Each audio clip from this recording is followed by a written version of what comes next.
Hello दोस्तों। आज हम बात करेंगे क्लास 9th के फर्स्ट चैप्टर जिसका नाम है हमारे आसपास के पदार्थ। इसके आगे के वीडियो में हमने जाना था कि विज्ञान क्या होता है, विज्ञान की कुछ परिभाषाएं होती हैं और फिर विज्ञान के बारे में हमने जानने के साथ साथ जाना था पदार्थ क्या होते हैं, पदार्थ के कण कितने छोटे होते हैं। आज हम जानेंगे पदार्थ के कणों के अभिलाक्षणिक गुण। तो पदार्थ के कणों के अभिलाक्षणिक गुण के बारे में जानने के लिए सबसे पहले यहाँ दिया हुआ है, पदार्थ के कणों के अभिलाक्षणिक गुण वे होते हैं जिनका सभी पदार्थों के कण पालन करते हैं। इन गुणधर्मों के बारे में हमें पता होना चाहिए, क्योंकि अगर हम इन गुणधर्मों के बारे में जानेंगे तभी तो हम पता लगा पाएंगे कि पदार्थ की कौन सी अवस्था है, पदार्थ की प्रकृति क्या है, पदार्थ कैसा है। इसके गुणधर्म के बारे में हम जानेंगे तभी हम समझ पाएंगे कि पदार्थ क्या है, कैसा है, कौन सी अवस्था है इसकी। जैसे किसी भी व्यक्ति से हम मिलते हैं तो उस व्यक्ति के गुण और दोष को थोड़ा बहुत हम समझने की कोशिश करते हैं, उसके गुण को हम जानते हैं, तभी तो हम उसे कहते हैं यह व्यक्ति बहुत ही अच्छा है और नेक है। फिर पदार्थ के कुछ ऐसे ही गुण होते हैं। तो पदार्थ के कौन कौन से गुण होते हैं? सबसे पहला गुण होता है कि पदार्थ के कणों के बीच रिक्त स्थान होता है। तो पदार्थ के कणों के बीच कुछ रिक्त स्थान होता है। जैसे हम रेत देखते हैं, रेत के कणों को देखते हैं तो उनके बीच कुछ रिक्त स्थान उपस्थित होता है। इसी प्रकार प्रत्येक पदार्थ छोटे छोटे कणों से मिलकर बना होता है और उनके बीच क्या होता है, कुछ रिक्त स्थान होता है। फिर उसके बाद हम देखते हैं इसका दूसरा गुण है, पदार्थ के कण सदैव गतिशील रहते हैं। पदार्थ के कण क्या होते हैं? निरंतर गतिशील होते हैं। पदार्थ के कण निरंतर गतिशील होते हैं, इसका एक लाइव एग्जांपल देखते हैं हम अगर मॉर्टिन देखते हैं, ठीक है, तो हम मॉर्टिन को जलाते क्यों हैं? क्योंकि हमें मच्छर काटता है और मच्छर से बचने के लिए, क्योंकि मच्छर तो बहुत सारी बीमारियां दे जाता है हमें, तो मच्छर के काटने से बचने के लिए हम मॉर्टिन को जलाते हैं। मॉर्टिन को जलाते हैं तो क्या होता है, वो मॉर्टिन जलता है और उसके कण, मॉर्टिन छोटे छोटे कणों से मिलकर बना होता है। तो मॉर्टिन के कण जब जलते हैं तो वे कण क्या करते हैं, निरंतर फैलते हैं, गति करते हैं और क्या करते हैं, हवा के साथ मिक्स होकर वो पूरे कमरे में फैल जाते हैं। जब वो पूरे कमरे में फैल जाते हैं तो उसकी जो भी प्रॉपर्टीज़ होती है तो क्या करता है, वो मच्छर को मार देता है। यानी कि वो गति कर रहा है तभी तो पूरे कमरे में फैल रहा है। इसी प्रकार पदार्थ के कण क्या होते हैं, सदैव गतिशील होते हैं। इसका एक्टिविटी 1.3 में तो एक एग्जाम्पल दिया हुआ है अगरबत्ती का। तो इसमें क्या किया गया है, 2 अगरबत्ती ली गई है, एक अगरबत्ती को बिना जलाए रख दिया गया है, एक अगरबत्ती को जला के रख दिया गया है। बिना जली हुई अगरबत्ती क्या करती है, खुशबू तो देती है, लेकिन जब हम उसके पास जाएंगे तब वो हमें खुशबू देगी। लेकिन जिस अगरबत्ती को हम जला देते हैं वो अगरबत्ती क्या होती है, उसके कण क्या होते हैं, गतिशील हो जाते हैं और पूरे कमरे में फैल जाते हैं और पूरा कमरा क्या होता है, सुगंधित हो जाता है, तो हमें अच्छा लगता है। ठीक है, ये है पदार्थ के कुछ 3 गुण। पदार्थ के क्या क्या गुण होते हैं? सबसे पहला गुण है इसका, पदार्थ के कण के बीच में कुछ रिक्त स्थान होता है। ठीक है, पदार्थ के कण गतिशील होते हैं और पदार्थ के कण के तीसरा प्रॉपर्टी है, पदार्थ के कण एक दूसरे को आकर्षित करते हैं। इसमें देखेंगे हम पदार्थ के कण एक दूसरे को कैसे आकर्षित करते हैं। तो जैसे आपने एक चीज़ देखा होगा, आकर्षण का गुण होता है चुंबक में। चुंबक क्या करता है, लोहे के पास जब हम चुंबक को ले जाते हैं तो चुंबक उस लोहे को अपनी तरफ अट्रैक्ट कर लेता है, आकर्षित कर लेता है और वो क्या करता है, उससे चिपक जाता है। आकर्षण बल का मतलब है, आकर्षण बल जब किसी भी चीज़ों पे लगेगा तो वो क्या करेगा, उस चीज़ को अपनी तरफ खींच लेगा और अपनी तरफ वो चिपका लेगा। ठीक है, तो ऐसे ही कणों के साथ भी होता है। पदार्थ के कणों के बीच में क्या होता है, एक प्रकार का आकर्षण बल होता है। यही आकर्षण बल क्या करता है, पदार्थ के कणों को बांधे रखता है। जैसे चुंबक लोहे को आकर्षित करता है, वो आकर्षण बल लगाता है, तभी वो लोहे को अपने में चिपका लेता है। लोहा क्या होता है, चुंबक में चिपक जाता है। उसी प्रकार पदार्थ के कण एक दूसरे को आकर्षित किए होते हैं और वे एक दूसरे से चिपके हुए होते हैं, यानी कि अट्रैक्ट होते हैं, एक दूसरे से बंधे हुए होते हैं। तो इसका एग्जाम्पल दिया हुआ है, एक एक्टिविटी करके दिखाई गई है। उस एक्टिविटी का ऑब्जेक्ट लिया गया है, एक दूसरे का हाथ पकड़कर मानव श्रृंखला बनाकर पदार्थ के कणों के बीच लगने वाले आकर्षण बल का अध्ययन किया जा रहा है। ये है एक्टिविटी 1.6। इसकी क्रियाविधि कैसे की जा रही है, इसमें क्या किया गया है, सबसे पहले बच्चों को एक फील्ड में ले जाया गया है। इसमें क्या किया गया है, बच्चों को फील्ड में ले जाया गया है, फिर 4 से 5 छात्रों के कुछ समूह बना दिए गए हैं। पहले समूह के छात्र दूसरे को नर्तकों की तरफ पीछे से पकड़ लेते हैं, जैसे इस फिगर में दिखाया गया है। ये क्या है, नर्तकी है, एक दूसरे का हाथ पीछे से पकड़े हुए हैं। दूसरे समूह के छात्र एक दूसरे का हाथ पकड़कर श्रृंखला बना लिए हैं, यानी कि एक दूसरे का हाथ पकड़कर चेन बना लिए हैं। तीसरे समूह के बच्चे क्या कर रहे हैं, केवल उंगली पकड़ रहे हैं। तो आप तो ऐसे ही समझ गए होंगे कि उंगली जो पकड़ा होगा उसको हम तोड़ेंगे, उसको हम खींच लेंगे, वो जल्दी टूट जाएगा। तो चौथे समूह का काम यही रहता है कि वो उनको छोटे छोटे समूहों में बांटने की कोशिश की जा रही है। चौथे समूह के बच्चे क्या कर रहे हैं, इन समूहों को तोड़ने की कोशिश कर रहे हैं छोटे छोटे टुकड़ों में। तो आप पहले ही समझ गए होंगे कि हम किसी का हाथ जोर से पकड़े हुए होंगे, कोई उसे तोड़ने की कोशिश करेगा तो हमारा हाथ वो नहीं तोड़ पाएगा, हम तो दोनों के हाथ को वो अलग नहीं कर पाएगा। लेकिन हम किसी की उंगली पकड़ कर अगर खड़े हैं तो हमारे हाथों को वो हमारी उंगलियों को आसानी से तोड़ देगा। इसी तरह से क्या पता चलता है कि प्रेक्षण में हमारे निकल कर आ रहा है कि उंगली पकड़कर जो श्रृंखला बनाई जा रही है उसे आसानी से क्या किया जा रहा है, तोड़ा जा सकता है। लेकिन दूसरे श्रृंखला की हाथ पकड़कर जो श्रृंखला बनाई गई है, हाथ पकड़कर वो क्या है, बहुत कठिनाई से टूटेगी। ठीक है, तो निष्कर्ष निकल रहा है कि पहले समूह द्वारा बनाई गई श्रृंखला में छात्रों ने एक दूसरे के हाथ कसकर पकड़ रखे थे, यानी कि ये श्रृंखला में क्या होगा, आकर्षण बल अधिक होगा, इसलिए इस समूह को तोड़ना क्या होगा, काफ़ी कठिन होगा। लेकिन तीसरे समूह को आसानी से तोड़ा जा सकता है क्योंकि उसमें आकर्षण बल तो बहुत न्यूनतम है, तीसरे को हम तोड़ देंगे आसानी से।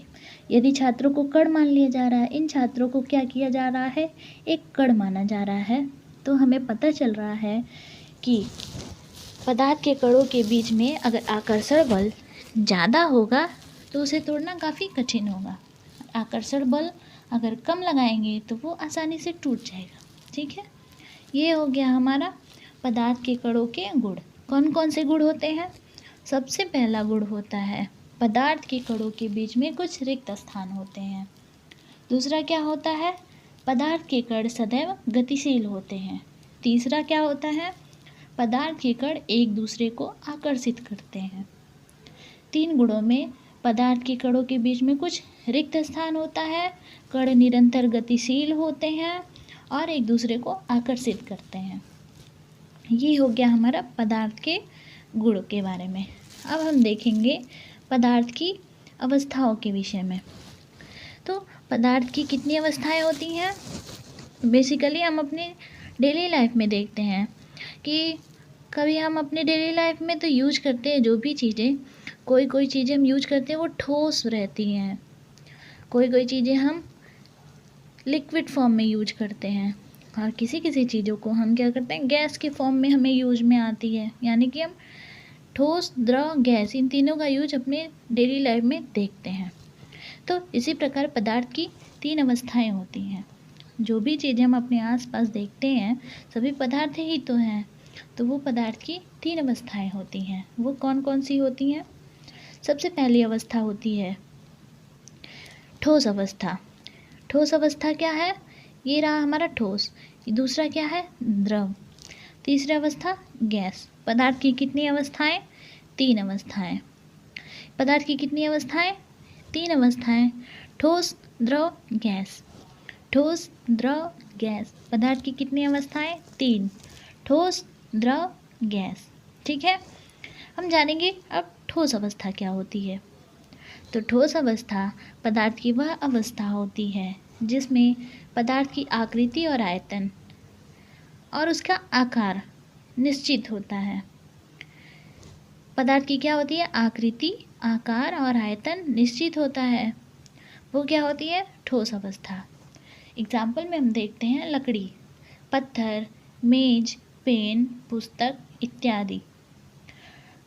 क्लास में देखते हैं आप डस्टर का यूज होता है, बोर्ड का यूज होता है, वो सब क्या है? ठोस अवस्था है। ठीक है, तो ठोस क्या होता है? पदार्थ की आकृति, आकार, आयतन तीनों क्या होता है? निश्चित होता है, यानी कि उसे वो बदला नहीं जा सकता है समय समय पे उसे। ठीक है, वो हमारी क्या है? ठोस अवस्था। दूसरी पदार्थ की अवस्था क्या है? द्रव है, लेकिन उससे पहले हम जानेंगे ठोस पदार्थों के कुछ गुण होते होंगे। ठीक है, तो ठोस पदार्थों के गुणधर्म में सबसे पहला आता है हमारा आयतन। तो ठोस पदार्थ के कण बहुत पास पास होते हैं, तभी तो वो ठोस होता है। जब उसके कणों के बीच में आकर्षण बल कम होता है तो क्या होता है? आसानी से टूट जाता है, यानी कि काफ़ी ठोस नहीं रहेगा। और आकर्षण बल काफ़ी ज़्यादा होगा तो वो चीज़ें क्या होंगी? ठोस होंगी। तो क्या होगा? इस पर हम दबाव डालेंगे तो आयतन पर तो कोई प्रभाव पड़ेगा नहीं। इससे क्या पता चलता है कि ठोस पदार्थों का आयतन निश्चित होता है। अब दूसरा नंबर कह रहा है आकार। आकार में क्या कह रहा है? ठोस पदार्थ में कणों का विन्यास एक निश्चित क्रम में व्यवस्थित होता है। ठोस क्या होता है? काफ़ी कड़क होता है, उसके कण क्या होते हैं? काफ़ी पास पास होते हैं। तो उसके आकार को हम चेंज कर सकते हैं क्या? नहीं कर सकते हैं। तो हमने क्या क्या देखा ठोस पदार्थ के गुणधर्मों के बारे में? ठोस के आयतन क्या होते हैं? ठोस के आयतन पर हम दबाव डालते हैं तो उन पर कोई प्रभाव नहीं पड़ता है। आकार के बारे में हमने देखा कि ठोस के कण आपस में बहुत ज़्यादा आकर्षण बल के साथ जुड़े हुए होते हैं, तो इसी कारण उसके आकार में हम परिवर्तन नहीं कर सकते हैं, यानी कि इसके आकार में परिवर्तन नहीं किया जा सकता है। उसके आकार क्या होते हैं? निश्चित होता है। आयतन भी निश्चित हो गया, आकार भी निश्चित हो गया। तीसरा है हमारा आकृति। तो उसकी आकृति क्या होती है? ठोस की आकृति क्या होती है? निश्चित होती है। जैसा कि हमने उसके परिभाषा में देखा है कि ठोस वह पदार्थ होता है जिसका आकृति, आयतन और आकार तीनों निश्चित होता है। तो आकृति निश्चित कैसे होती है? ठोस पदार्थों के कणों की स्थिति निश्चित होती है। कणों के एक दूसरे के अत्यंत निकट होने के कारण आकर्षण बल बहुत ही अधिक होता है। इससे क्या होता है? आकृति इनकी निश्चित रहती है। ठोस की आयतन, आकार और आकृति क्या होती है? निश्चित होती है। अब हम आगे जानेंगे इसके घनत्व के बारे में। तो किसी पदार्थ का घनत्व उसके प्रति एकांक आयतन के द्रव्यमान के बराबर होता है। ठोस पदार्थों का घनत्व बहुत ही ज़्यादा होता है, इसलिए ये क्या होते हैं? काफ़ी कठोर होते हैं या दृढ़ होते हैं, जिसे अंग्रेजी में रिजिड कहते हैं। कठोर व दृढ़ होते हैं। अब पदार्थ की दूसरी अवस्था है द्रव अवस्था। द्रव अवस्था में बताया गया है कि पदार्थ की वह अवस्था जिसमें पदार्थ का आकार तथा आयतन निश्चित होता है, लेकिन आकृति उसकी निश्चित नहीं होती है, वो क्या कहलाता है? हमारा द्रव अवस्था। द्रव अवस्था क्या होती है? पदार्थ की वह अवस्था जिसमें पदार्थ का आकार और आयतन क्या होता है? आकार तो अनिश्चित होता है, लेकिन आयतन क्या होता है? निश्चित होता है। वो हमारी क्या होती है? द्रव अवस्था होती है। अब द्रव पदार्थों के कुछ गुणधर्म होते हैं। तो सबसे पहला गुणधर्म दिया हुआ है आयतन। तो पदार्थ के कणों के बीच लगने वाले आकर्षण बल के कारण द्रव के अणु क्या होते हैं? द्रव की सीमा के अंदर ही क्या करते हैं? ये गति करते रहते हैं। आयतन में दिया हुआ है द्रव के कणों के बीच लगने वाले आकर्षण बल के कारण द्रव के अणु द्रव की सीमा के अंदर ही गति करते हैं। ये द्रव की सतह को छोड़कर बाहर नहीं जा सकते, इसी कारण इनका आयतन क्या होता है? निश्चित होता है। अब दिया गया है कि आकार कैसा होता है। अब द्रव का आकार कैसा होता है? द्रव के कण क्या करते हैं? गति करते रहते हैं, इसके कारण इसका स्थान निश्चित नहीं रहता है, ये स्थिर नहीं रह पाते हैं द्रव। जैसे द्रव की एक बूंद को या द्रव थोड़ा सा पानी अगर हम किसी चीज़ पे गिराते हैं तो द्रव क्या होता है, सीधे बहने लगता है इधर उधर, मतलब किसी भी डायरेक्शन में, जिस डायरेक्शन में वो ढलान उसे मिलता है उस डायरेक्शन में वो बहने लगता है। तो क्या होता है, स्थान स्थिर होता नहीं है, इसलिए उसका आकार निश्चित नहीं होता है। उसे हम जिस बर्तन में डाल देते हैं उस बर्तन का आकार वो ले लेता है। हम उसे ग्लास में डालेंगे तो ग्लास के आकार में आ जाएगा, उसे हम पतीले में डालेंगे तो पतीले के आकार का हो जाएगा। द्रव को क्या होता है, किसी भी बर्तन में डालेंगे, जिस जिस बर्तन में डालेंगे वो उसका उसका आकार लेता जाएगा। फिर द्रव का घनत्व, तो द्रव का घनत्व ठोस पदार्थों की तुलना में कम होता है। और उसमें प्रसार क्या होता है, द्रवों में आकर्षण बल बहुत कम होता है। और क्या होता है, ताप बढ़ने पर ठोसों में अधिक प्रसार होता है। द्रव में आकर्षण बल कम होता है, इतना आपको जानना है। घनत्व क्या होता है, द्रव का घनत्व भी ठोस की तुलना में कम होता है। प्रसार क्या होता है, द्रव में आकर्षण बल कम होता है और प्रसार ज़्यादा होता है। ठीक है, अब हम बात करेंगे गैस अवस्था की। गैस अवस्था क्या है, पदार्थ की वह अवस्था जिसमें पदार्थ का आकार और आयतन दोनों अनिश्चित होता है, उसे हम गैस अवस्था कहते हैं। एग्जाम्पल है वायु, यानी कि हवा। हवा क्या है, गैस अवस्था में है। हवा का ना कोई आकार है और ना ही आयतन है। हवा को हम गुब्बारे में भरते, गुब्बारा फूल जाता है, फिर क्या होता है, आयतन भी तो उसका निश्चित नहीं होता है। गुब्बारे में भरा, गुब्बारे का आकार ले लिया, आयतन क्या है, आयतन भी उसका निश्चित नहीं है, यानी कि इसका आकार और आयतन दोनों अनिश्चित होता है। भाप इसका एक एग्जाम्पल है। कार्बन डाइऑक्साइड जो हम सांस लेते हैं, ऑक्सीजन जो हम छोड़ते हैं, कार्बन डाइऑक्साइड, ये सब क्या है, गैस अवस्था है। अब आगे हम बात करेंगे गैस पदार्थों के गुण के बारे में। तो गैस पदार्थों के क्या क्या गुण हैं, तो सबसे पहले आयतन दिया हुआ है।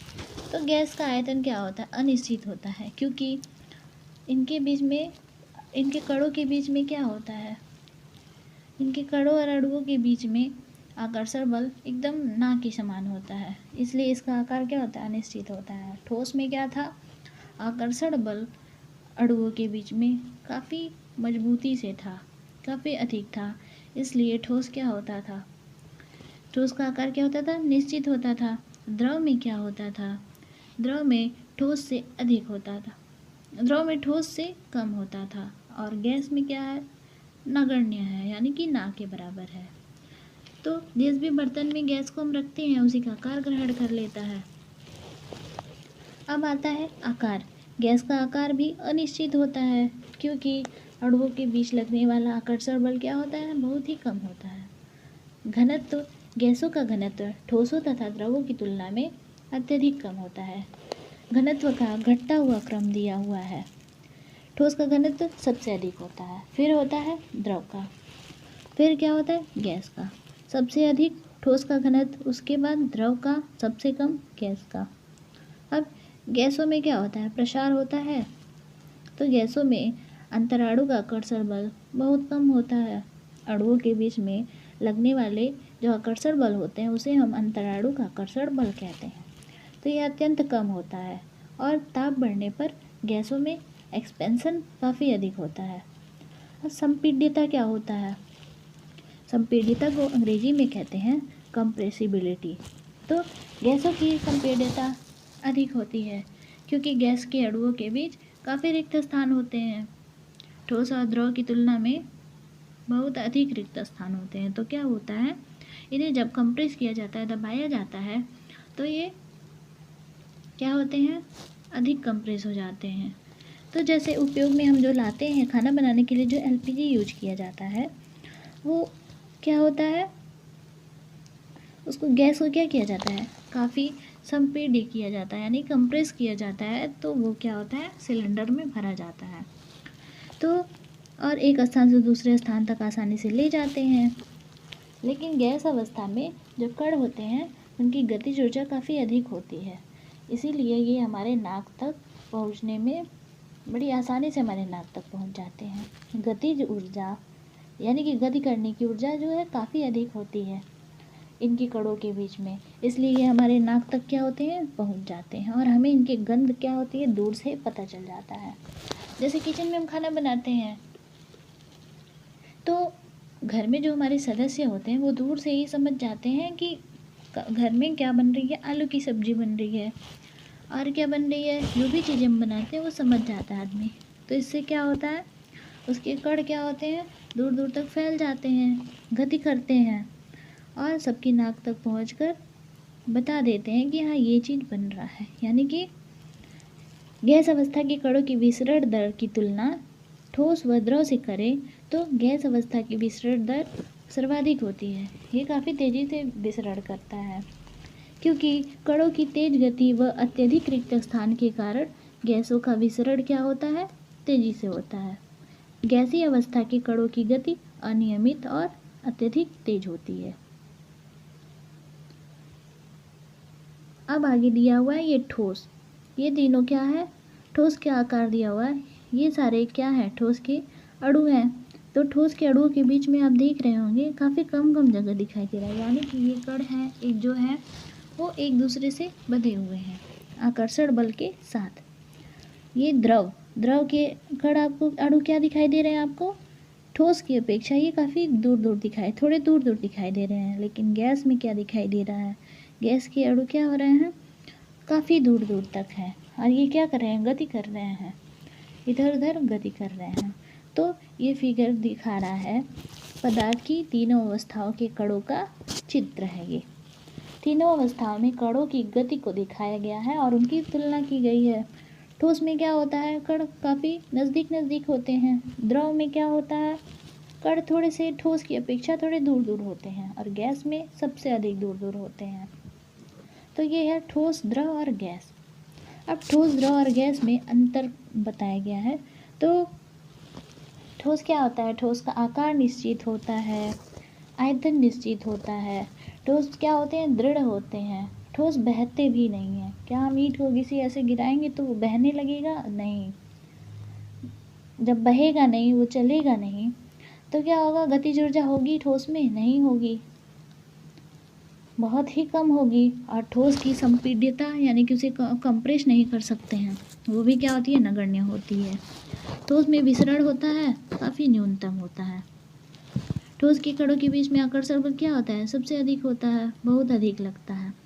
और अंतराणुक बल क्या होते हैं, अधिक पाए जाते हैं। एग्जाम्पल है इसका लकड़ी, पत्थर, मोम, बर्फ, लोहा, कॉपर, गंधक, कोयला। जो भी चीज़ें अपनी लाइफ में देख रहे हैं, डेली लाइफ में देख रहे हैं, तो जो भी आपको जिसकी भी आकृति में, आयतन में, आकार में आप परिवर्तन नहीं कर सकते हैं, वो क्या है, ठोस है। अब द्रव का है, द्रव का आयतन क्या होता है, द्रव का आयतन निश्चित होता है, द्रव का आकार निश्चित नहीं होता है। द्रव पदार्थ में क्या होती है, तरलता होती है। ये क्या कहते हैं, बहते हैं नीचे से,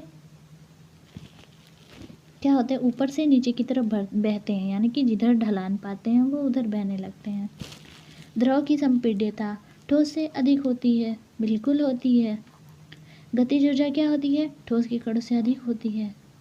ठोस तो गति नहीं कर सकता ना, लेकिन द्रव क्या करता है, गति करता है। और द्रव पदार्थ में विसरण क्या होता है, धीरे धीरे होता है। पदार्थ के बीच आकर्षण बल क्या होता है, ठोस से थोड़ा सा कम होता है, यानी कि थोड़ा सा दुर्बल होता है। एग्जाम्पल इसके क्या क्या हो सकते हैं, जल हो सकता है, यानी कि पानी, दूध, ग्लिसरीन, पारा, कुछ भी, जो भी चीज़ें द्रव अवस्था में है, ठीक है, वो इसकी एग्जाम्पल है। गैस क्या है, गैस का आयतन भी निश्चित नहीं होता है, आकार भी निश्चित नहीं होता है, द्रव दृढ़ भी नहीं होते हैं। ये क्या करते हैं, प्रत्येक दिशा में बहते रहते हैं, यानी कि ये एकदम मूविंग होते हैं, जिगजैग डायरेक्शन में ये मूव करते रहते हैं। इनमें गतिज ऊर्जा बहुत अधिक होती है, इसी कारण तो ये डायरेक्शन में डिफरेंट डायरेक्शन में गति करते रहते हैं। और इनकी संपीड्यता क्या होती है, काफ़ी अधिक होती है। गैस पदार्थों में विसरण भी बहुत तेज़ी से होता है और गैस पदार्थों के बीच आकर्षण बल तो समझिए ना के बराबर होता है। जब आकर्षण बल ही नहीं है तो अंतराणु बल होगा नहीं होगा। तो क्या होता है, गैस के बीच अंतराणु बल बहुत ही कम पाया जाता है। अब हम आगे देखते हैं, आगे दिया हुआ है क्या हम किसी भी पदार्थ की अवस्था को बदल सकते हैं। तो सबसे पहले हम जानते हैं पदार्थ की कितनी अवस्थाएं होती हैं, 3। कौन कौन सी, एक होती है ठोस, दूसरा द्रव, तीसरा गैस। पदार्थ की कितनी अवस्थाएं, 3 अवस्थाएं, ठोस, द्रव, गैस, जो क्या होती हैं, अंतर परिवर्तनीय होती हैं। अर्थात एक अवस्था से उसे दूसरी अवस्था में, दूसरी अवस्था से तीसरी अवस्था में, तीसरी से पहली अवस्था में बदला जा सकता है। उसी को कहते हैं हम अंतर परिवर्तनीय, यानी कि एक दूसरी अवस्था में उसको चेंज किया जा सकता है। इसका सबसे अच्छा एग्जाम्पल है पानी। पानी क्या होता है, ठोस अवस्था में भी पाया जाता है, द्रव अवस्था में भी पाया जाता है और गैस अवस्था में भी पाया जाता है। तो ठोस अवस्था में कहते हैं इसे बर्फ़। बर्फ़ को जब हम गर्म करते हैं तो ये क्या बन जाता है, जल बन जाता है। जल को हमने गर्म किया तो ये क्या बन गया, जलवाष्प। जलवाष्प बन गया। जलवाष्प को अगर हम ठंडा करते हैं तो ये जल बन जाता है। फिर जल को ठंडा करा तो हम क्या बन, तो ये क्या बना, बर्फ़ बन गया। ठीक है, यानी कि एक दूसरे में चेंज हो सकते हैं। ठीक है, तो ये किस पे निर्भर कर रहा है, इसे हम गर्म कर रहे हैं यानी कि ताप दे रहे हैं, इसमें दाब डाल रहे हैं, तभी तो इसकी अवस्था में परिवर्तन किया जा सकता है। तो किसी भी पदार्थ की अवस्था में परिवर्तन ताप बदलकर या दाब बदलकर किया जाता है।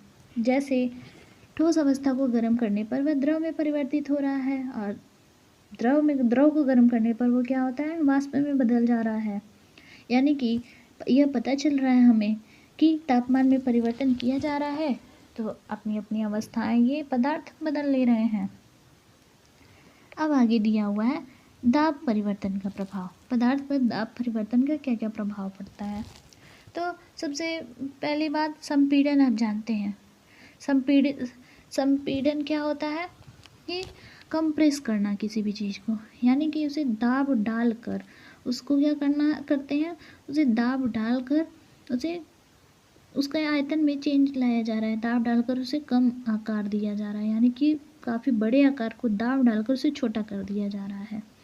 तो दाब परिवर्तन का प्रभाव यहाँ पर दिया हुआ है। तो ये क्या कह रहा है, ये बता रहा है कि किसी पदार्थ के अवयवी कणों के बीच की दूरी में अंतर के कारण ही पदार्थों की विभिन्न अवस्थाओं में क्या होता है, अंतर होता है। जैसे किसी सिलेंडर में गैस भरा होता है, उसमें दाब लगाने पर, संपीड़ित करने पर ही तो कणों के बीच की दूरी कम होती है, तो क्या आते हैं, एक दूसरे के निकट आ जाते हैं। यानी कि पदार्थ की अवस्था में दाब परिवर्तन द्वारा भी परिवर्तन किया जा रहा है ना। जैसे यदि किसी सिलेंडर में गैस भरा जा रहा है तो पिस्टन की सहायता से गैस को क्या किया जा रहा है, कंप्रेस किया जा रहा है और उसको द्रव अवस्था में भी परिवर्तित किया जा सकता है। यानी कि दाब परिवर्तन का भी प्रभाव पदार्थ पर पड़ता है। अब ये दाब परिवर्तन का प्रभाव दिया जा रहा है, तो यहाँ पर एक चीज़ और दी हुई है कि किसी पदार्थ के तीनों अवस्थाओं का अंतरारूपण ये प्रदर्शित किया गया है। इसमें क्या कहा जा रहा है कि ये है हमारा ठोस। ठोस को क्या किया जा रहा है, ठोस सीधे अगर गैस अवस्था में परिवर्तित हो जाता है उसको हम कहते हैं ऊर्ध्वपातन। ठीक है, ठोस अगर गैस अवस्था में परिवर्तित हो जा रहा है डायरेक्ट, तो उसको कहते हैं ऊर्ध्वपातन। इसका सबसे अच्छा एग्जाम्पल है कपूर। कपूर देखते हैं ना, ठोस अवस्था में होता है, उसे हम जलाते हैं सीधे वो गैस में बदल जाता है, वो लिक्विड फॉर्म में नहीं आता है, उसे हम कहते हैं ऊर्ध्वपातन। गैस को गर्म कर रहे हैं हम, गैस से क्या हो रहा है, सीधे अगर ठोस अवस्था में परिवर्तित हो जाए वो कहलाता है हमारा निक्षेपण। गैस से डायरेक्ट अगर द्रव में परिवर्तित हो जाती है चीज़ें, उसे कहते हैं संघनन। और द्रव से अगर ठोस में परिवर्तित हो रहा है तो उसे तो क्या कहेंगे, जमना कहते हैं। और ठोस से अगर द्रव में परिवर्तित हो रहा है तो वो गल कर ही तो परिवर्तित होता है, तो उसे कहते हैं संगलन। और गैस क्या होता है, अगर द्रव में परिवर्तित हो रहा है तो संघनन कहलाता है, और द्रव गैस में परिवर्तित होता है तो उसे वाष्पीकरण कहते हैं। ये है पदार्थ की अवस्थाओं का अंतरारूपण। अब वाष्पीकरण क्या होता है, तो पदार्थ की अवस्था में परिवर्तन के लिए क्या जरूरी होता है, या तो उसमें दाब डालेंगे या फिर क्या करेंगे, उसको उष्मा देंगे। तो क्या ऐसा भी हो सकता है कि अगर हम उसको ना दाब डालें ना ही उष्मा दें, तो वो अपनी अवस्था में परिवर्तन हो जाए, उसकी अवस्था में परिवर्तन हो सकता है? तो बिल्कुल हो सकता है। कैसे हो सकता है? तो इसके लिए छत पे अगर हम अपने पानी रखते हैं एक गिलास में, या फिर एक किसी बर्तन में पानी रख देते हैं, तो क्या होता है, धीरे धीरे कुछ ही समय में या कुछ दिनों में वो पानी उड़कर कहाँ चला जाता है? वायुमंडल में चला जाता है। इसका अच्छा एग्जाम्पल है गीले कपड़े। गीले कपड़े को हम छत पे रखते हैं तो बिना धूप के भी ना वो सूख जाता है, यानी कि उसका जो है पानी कहाँ चला जाता है? वायुमंडल में चला जाता है। तो यही क्रिया क्या होती है? वाष्पीकरण कहलाती है। यानी कि उससे उसमें जो भी पानी के कण होते हैं वो क्या होते हैं? वाष्पित होकर वायुमंडल में मिल जाते हैं। वो हमारा क्या है? वाष्पीकरण है। ठीक है। तो वाष्पीकरण क्या होता है? एक निश्चित ताप पर ठोस, द्रव व गैस के कणों में क्या कहते हैं? गतिज ऊर्जा होती है, जिससे वे एक दूसरे के आकर्षण बल से स्वतंत्र हो जाते हैं।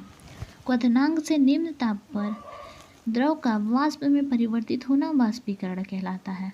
क्वथनांक से निम्न तापमान पर द्रव का वाष्प में परिवर्तित होना क्या कहलाता है? वाष्पीकरण कहलाता है। वाष्पीकरण के लिए क्या होता है? द्रव को क्या करना पड़ता है? ऊष्मा देना पड़ता है, और वह ऊष्मा अपने अंदर से ही प्राप्त कर लेता है, इसलिए द्रव क्या होता है? ठंडा हो जाता है। जैसे चाय अगर हम पीते हैं तो चाय हमें गरम गरम लगती है, और हम उसमें फूंक मारते हैं तो क्या होता है? वाष्पन होने लगता है। चाय को हम फूंक मारते हैं तो वाष्पन होता है। जितनी तेज़ी से हम चाय को फूंक मारेंगे उतनी तेज़ी से उसमें वाष्पन होगा, और चाय का तापमान क्या होगा? कम हो जाएगा। ठीक है।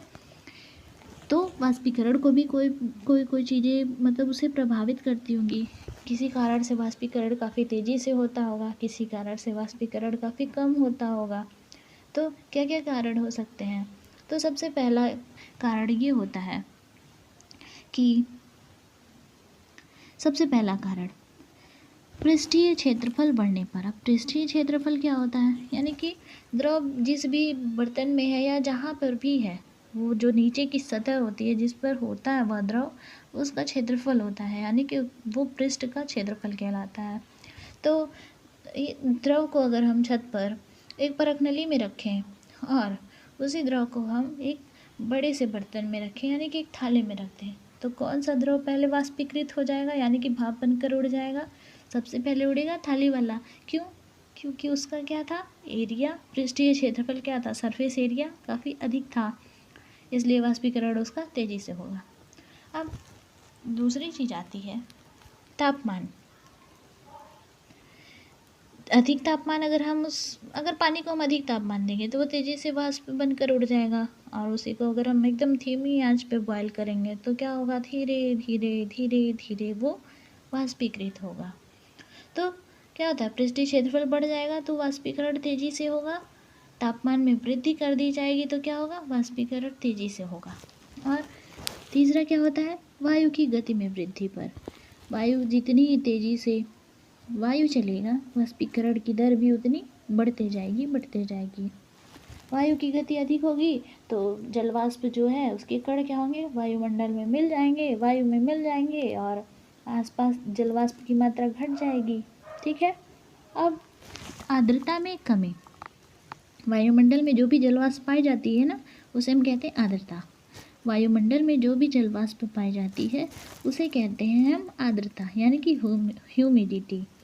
अब यदि वायु की आर्द्रता कम होती है तो वाष्पीकरण अधिक होता है। इसके कारण ही बरसात के दिनों में कपड़े देर से सूखते हैं। वायु की आर्द्रता कम होगी, वाष्पीकरण अधिक होगा। इसके कारण ही आर्द्रता में कमी के कारण ही क्या होता है? बरसात के दिनों में कपड़े देर से सूखते हैं, और नमी बढ़ने पर चीनी, मिट्टी की प्याली व परखनली दोनों में वाष्पीकरण कम होगा। अब वाष्पीकरण के कारण शीतलता कैसे आती है? तो वाष्पीकरण की क्रिया कहाँ से स्टार्ट होती है? द्रव की सतह से स्टार्ट होती है। सबसे पहले नीचे का उसका पार्ट, यानी जो सतह होता है, वहाँ से वाष्पीकरण होना स्टार्ट होता है। तो द्रव क्या करता है? अपनी ऊष्मा की प्राप्ति ना अपने ही भीतर से करना स्टार्ट करता है, और वो ठंडा होता जाता है। इसीलिए शरीर पे जब हमारे पसीना होता है तो अपने अंदर से ही ऊष्मा प्राप्त करता है जब वो, तो क्या होता है? त्वचा पर पसीना सूखने लगता है, जिससे हमें ठंडक महसूस होने लगता है, तो इसकी एग्जांपल है, गर्मियों में हमें सूती कपड़े पहनना चाहिए। जैसे हम सुनते हैं ना, सूती कपड़े पहनो, घमौरियाँ नहीं होंगी, सूती कपड़े पहनो, गर्मी नहीं होगा। मतलब गर्मी नहीं होगा, गर्मी क्यों नहीं होगा, गर्मी तो होगा आपको, लेकिन वो सूती कपड़ा क्या करेगा, आपकी गर्मी को सोख लेगा। तो शारीरिक प्रक्रिया जो भी हम काम करते हैं, तो हमें गर्मियों में बहुत अधिक पसीना होता है। तो पसीने के वाष्पीकरण, जब पसीने का वाष्पीकरण होता है तो हमें ठंडा ठंडा अपना शरीर लगता है, हमें ठंडक का अनुभव होने लगता है। क्योंकि वाष्पीकरण के समय जो भी है, द्रव की सतह के कण जो क्या है, हमारे शरीर में जो भी ऊष्मा होती है ना, उससे जो है ऊर्जा प्राप्त करने लगते हैं और वाष्प में परिवर्तित हो जाते हैं। तो हमारे शरीर से वाष्पीकरण की गुप्त ऊष्मा के समान ऊष्मीय ऊर्जा अवशोषित हो जाती है। और सूती कपड़ों में जल का अवशोषण अधिक होता है। सूती कपड़े तेजी से जल को सोखते हैं, इसलिए क्या होता है, ये पसीने को भी तेजी से सोख लेते हैं और वायुमंडल में क्या होता है, ये सरलता से वाष्पीकृत हो जाते हैं, यानी कि वाष्प बनकर उड़ जाते हैं। दूसरा दिया हुआ एग्जाम्पल, बर्फीले जल से भरे ग्लास की बाहरी सतह पर जल की बूंदें नजर आती हैं। तो किसी बर्तन में जब हम बर्फ़ रखते हैं तो देखते होंगे, ग्लास में अगर हम बर्तन रखते हैं, ग्लास में अगर हम बर्फ़ रख दिए, ठीक है, तो कुछ समय बाद ग्लास जो है बाहर से भी ना बूंदे बूंदे पड़ जाती हैं और जितनी दूरी में रखते हैं हम ना, वो भी जगह भीग जाता है। क्या होता है इसमें, तो वायु में जो उपस्थित जलवाष्प होते हैं, वो जलवाष्प की ऊर्जा क्या होती है, ठंडे जल के संपर्क में आती है और द्रव अवस्था में बदल जाती है, जो हमें जल की बूंदों के रूप में दिखाई देने लगती है। फिर क्या है, गर्म चाय को फूंक मारने से चाय सरलता से पी जा सकती है। क्यों, क्योंकि फूंक मारने से वाष्पन काफ़ी तेज़ी से होने लगता है और चाय का तापमान कम हो जाता है, जिसे हम सरलता से फिर क्या करते हैं, पी लेते हैं। फिर दिया हुआ है, खुले बर्तन में रखे द्रव में निरंतर वाष्पीकरण होता रहता है। तो वाष्पीकरण के समय घटती ऊर्जा को द्रव के कण अपने आसपास की ऊर्जा से अवशोषित करके पुनः प्राप्त कर लेते हैं। आसपास से ऊर्जा के अवशोषित होने के कारण क्या होता है, शीतलता का अनुभव होने लगता है। जब आसपास की ऊर्जा जो भी होगी, गर्म ऊर्जा होगी, वो उसे क्या करेगा, अवशोषित कर लेगा, तो फिर चीज़ें हमें ठंडी ही लगेंगी। और क्या है, तेज़ धूप वाले गर्म दिन के बाद लोग अपनी छत या खुले स्थान पर जल छिड़कते हैं। जल क्यों छिड़कते हैं, क्योंकि जल के वाष्पीकरण की गुप्त ऊष्मा क्या है, गर्म जल की सतह को क्या करती है, शीतल बना देती है। इसलिए क्या करते हैं लोग, छत पर जल छिड़कते हैं गर्मियों में। क्या होती है वो जगह, क्या होती है, शीतल हो जाती है। किस कारण, जल के वाष्पीकरण की गुप्त ऊष्मा क्या करती है, गर्म सतह को शीतल बना देती है। इस कारण तेज़ धूप वाले गर्मी के दिन में लोग अपनी छतों पर या खुले स्थानों पर जल छिड़कते हैं। ठीक है, ये हमारा जो चैप्टर पहला है क्लास 9th का, ये आज यहाँ पर समाप्त हो चुका है। इसके आगे हम इसके कुछ क्वेश्चंस को करेंगे, फिर क्वेश्चन को कंप्लीट करेंगे, उसके बाद से हम दूसरे चैप्टर को पढ़ेंगे। Thank you. आपको अगर हमारा वीडियो पसंद आता है तो आप हमारे चैनल को लाइक करें, सब्सक्राइब करें और अपने दोस्तों के साथ शेयर ज़रूर करें। Thank you.